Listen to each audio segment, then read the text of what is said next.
अस्सलाम वालेकुम and hello everyone. आपसे कैसे हैं? आपके अच्छे होंगे, मज़े में? अल्हम्दुलिल्लाह हम भी बहुत मज़े में, अल्लाह ताला के फजल करम से और आप सबकी दुआओं की वजह से। आज का व्लॉग बहुत ही मज़े मज़े की रेसिपी आपके साथ शेयर करने वाली हूँ। और फार्म हाउस जाके मैंने बहुत सारी सब्जियाँ तोड़ के लेके आना है। विंटर के टाइम पे बहुत ही अच्छी अच्छी सब्जियाँ हो रखी है और कुकिंग के टाइम पे आप सबके साथ बहुत ही मज़े मज़े की बातें भी चलेंगे और बीच में मेरी छोटी वाली जो ननंद है उनका भी वॉइस ओवर सुनेंगे। इस वीडियो में हमारी बहुत सारी मज़े की रेसिपीज़ शेयर करेंगे।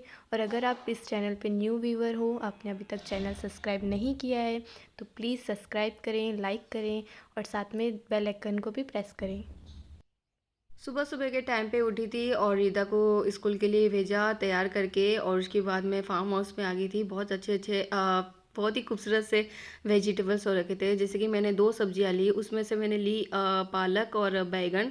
तो इनके मुझे क्या है, सब्जी बनानी थी और घर से बेहतर सब्जियां तो और कोई हो ही नहीं सकती है।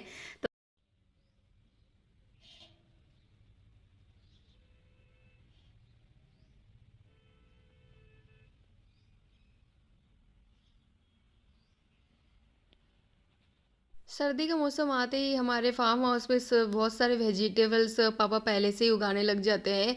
हमारे जो बागवान अंकल जी है वो आते हैं, सारे उगाने लग जाते हैं। मैं सर्दी के 2 महीने पहले ही सारे प्रिपरेशन करके रखते हैं कि हमें वो उगाना है, वो वगैरह वगैरह। तो बाजार से लाने की ज़रूरत भी नहीं पड़ती, इतनी हरी हरी वेजिटेबल्स हो रखे होते हैं। और खाने में तो इनके फ़ायदे तो बहुत ही ज़्यादा है। और चंदनिया तो माशाल्लाह मुझे बहुत ज़्यादा अच्छा लगता है। चंदनिया जो सूखी पाकी टाइप की जो सब्जियां बनती है ना, वो बहुत ही ज़्यादा अच्छे लगते हैं।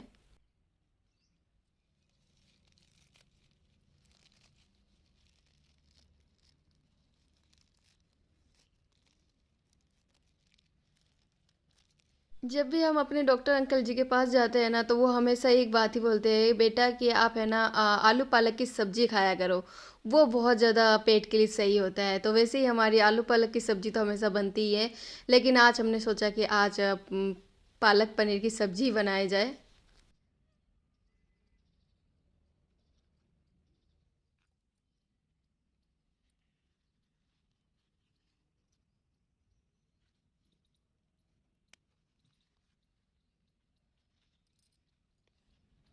बैंगन का जो भरता होता है वो बड़े बड़े साइज वाला जो होता है हाइब्रिड का बनता है, लेकिन मैं यहाँ पे देसी वाली बनाने वाली हूँ, वो भी छोटे छोटे कांटेदार की। तो कांटे वाले बैंगन के बनाऊंगी और कितने मज़ेदार बनता है। घर का जो चोखे पानी का जो होता है ना, वो बहुत ही टेस्टीदार मज़ेदार बनती है। तो कुछ मिला के 5-6 एक तो बैंगन हुए थे कांटेदार वाले, तो मैं ले लिया उसको, तोड़ के कैंची से मैंने कट किया और अपने घर के अंदर चलते हैं।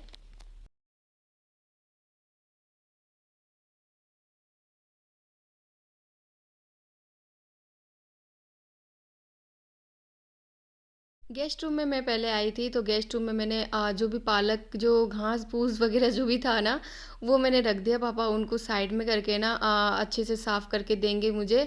और एक मैंने बास्केट ले लिया है, उसमें मैंने जो भी बैगन थे उनको मैंने साइड में रख लिया और फ्रेशली इनको धो लिया।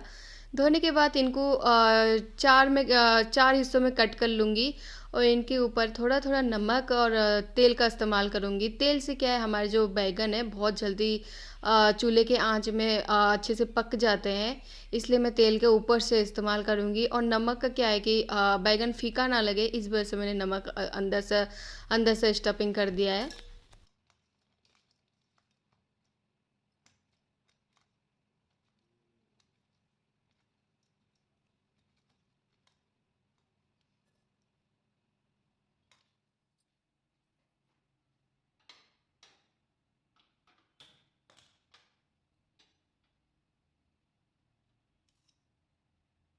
बैगन भुनने की खासियत बात है देसी चूल्हा। देसी चूल्हे में बहुत ही मज़े का बनता है और उनकी स्मेल बहुत ही अच्छी होती है।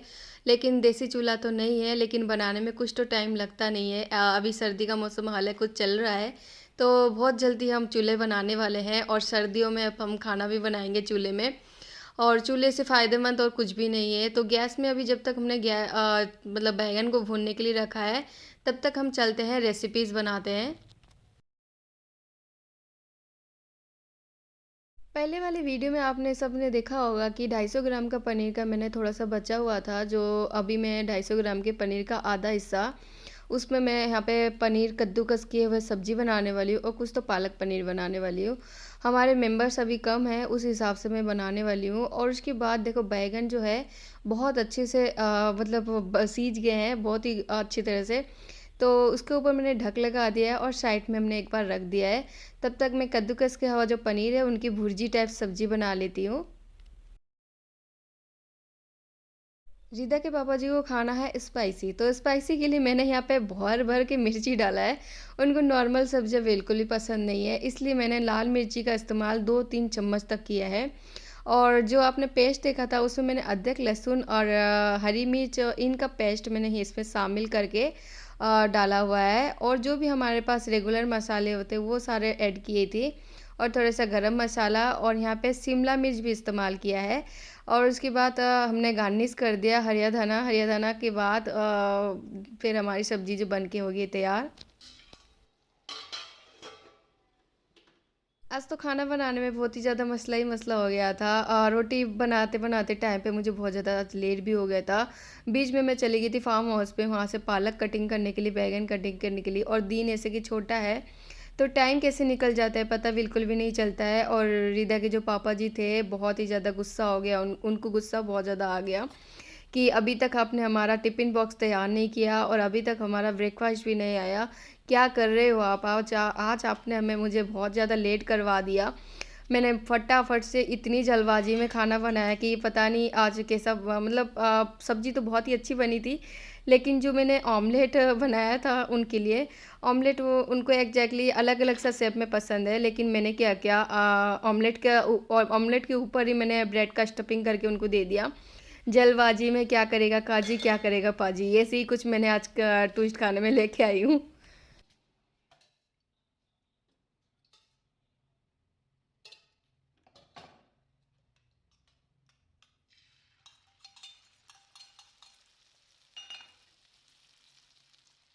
हस्बैंड का क्या है, दिन भर का थकान निकाल के अपनी वाइफ़ी के ऊपर गुस्सा निकाल देते हैं। लेकिन वाइफ़ी का सोचते थोड़ा भी नहीं है कि वो कितना दिन भर काम करती है, कितना थक जाती है। उनका बस गुस्सा होता है, बस गुस्सा भड़ाक सब निकाल देते हैं। लेकिन क्या करें, अपने जो हस्बैंड होते हैं वो भी दिन भर का काम करके थक जाते हैं। लेकिन उनके लिए हम कोशिश करते हैं कि शाम के टाइम वो जब थके हारे आए तो उनके लिए स्पेशल कोई सब्जी बना के रखे तो वो एकदम खुले खुले दिमाग उनका खुल जाए। लेकिन नहीं, सब्जी से खुशी फ़ील नहीं होती, उनको चाय से खुशी मिलती है। तो मैं उनके लिए क्या करती हूँ, अदरक वाली, इलायची वाली फटाफट से मैं उनके लिए शाम के टाइम पे चाय बना के कड़कदार पिलाती हूँ। तो उसमें ही वो इतना ज़्यादा खुश हो जाते हैं, तो मेरे तारीफ़ करने लग जाते हैं, वाह अफ़रोज़ा आपने ना बहुत मज़ेदार वाली चाय बना के पिलाई, दिल खुश कर दिया।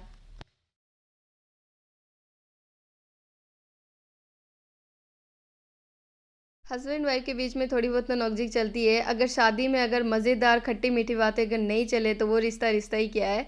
मुझे तो बहुत ही मज़ा आता है उनके साथ थोड़ी-सी छेड़खानी करने में, मज़ा बहुत आता है। जहाँ शादी में थोड़ी बहुत लड़ाई ना हो ना तो बिल्कुल ही मज़ा नहीं आता है। देन मैंने उसके बाद उनको टिफ़िन बॉक्स वग़ैरह तैयारी करके दे दिया था। देने के बाद यहाँ पे पालक पनीर की सब्ज़ी भी मैंने यहाँ पे बना ली। पालक की यहाँ पे प्यूरी मैंने बना ली थी। पालक की प्यूरी बनाने के बाद जो भी हमारे पास रेगुलर मसाले थे उनमें मैंने एक एक चम्मच करके शामिल कर दिया।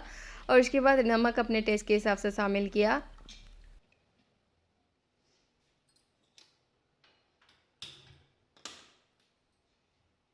जब तक हमारे पालक पनीर की सब्ज़ी साइड में बन रही थी तब तक मैंने दूध, अब बहुत ज़्यादा लेट हो गया था, दूध भी गर्म करना भूल गई थी। तो साइड में धीमी आंच में मैंने करके दूध को चढ़ा रखा है। अगर तेज़ आंच में रखती हूँ ना तो कभी कभी मैं भूल भी जाती हूँ कि दूध चढ़ाया हुआ है और ओवन के नीचे आ जाता है, बहुत ही डांट पड़ती है मुझे कड़कदार। तो इसलिए हमेशा मैं धीमी आंच में करके ही रखती हूँ।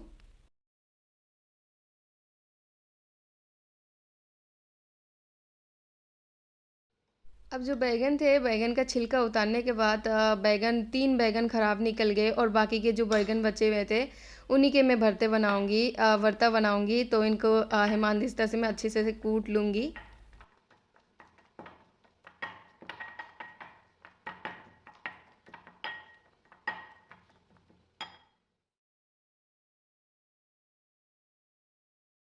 सब्ज़ी हमारी बन गई थी और मैंने पनीर को साइड में कट करके रखा था और पनीर भी मैंने इसमें शामिल कर दिया और थोड़ी देर चम्मच हमें फेरना है। उसके बाद हमारी पालक पनीर की सब्ज़ी हमारी बन के होगी तैयार और उसके बाद गार्निशिंग कर देंगे धनिया। धनिया गार्निशिंग करने के बाद हम इसको गैस को बंद करने के बाद एक बॉल में यहाँ पे डाल के रख देंगे।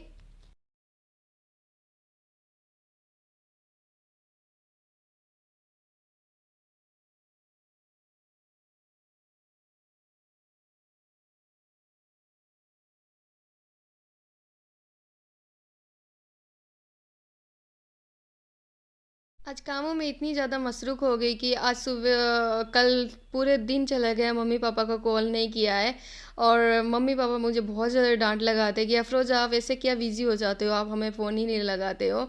लेकिन माँ-बाप की जो अहमियत होती है, बहुत ही इम्पोर्टेंस होती है, लेकिन मैं कल के पूरे दिन मैं भूल गई कि अपने अम्मी-अब्बू को भी फ़ोन करना होता है।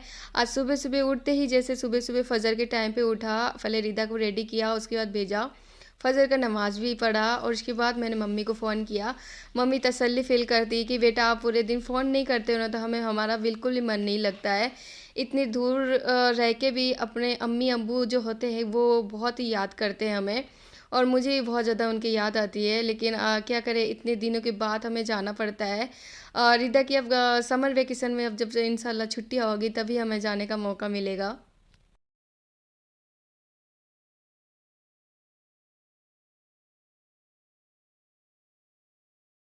बैंगन का भरता बनाने के लिए यहाँ पे मैंने एक हिमानदिस्ता ले लिया है। हिमानदिस्ता में मैंने यहाँ पे लहसुन की कुछ कुलियाँ ले लिए और जो भी हमारे पास रेगुलर मसाले थे वो शामिल कर दिया है। शामिल करने के बाद इनको सूखे-सूखे में कूटना है और कूटने के बाद इसमें मैं यहाँ पे पानी का इस्तेमाल कर लूँगी।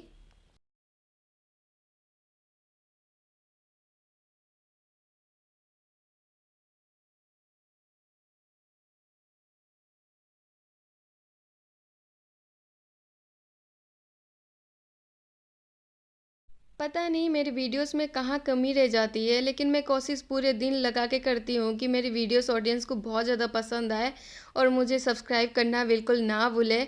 मैं बिल्कुल भी कोशिश नहीं छोड़ती हूँ, लेकिन मैं हर वक्त कोशिश करती हूँ, लेकिन 1 दिन 2 दिन लगे टाइम, लेकिन मैं अपना टाइम निकाल के एक टाइम निकालती ऐसे भी हूँ कि मैं वीडियो अपलोड करना ना भूलूँ। तो मुझे बहुत ज़्यादा मैं अपने कामों में बहुत ज़्यादा मसरूफ़ होती हूँ कि मुझे टाइम बिल्कुल नहीं मिलता।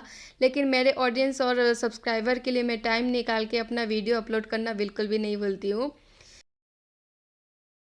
अगर रेसिपीज़ में अगर मुझे कहीं पे थोड़ी बहुत भी अगर गलती हो जाए तो कमेंट सेक्शन में आप मुझे बिल्कुल भी बता सकते हो कि कहीं पे रेसिपी कम हो गई है, तो मैं आपको तुरंत जवाब दे सकती हूँ।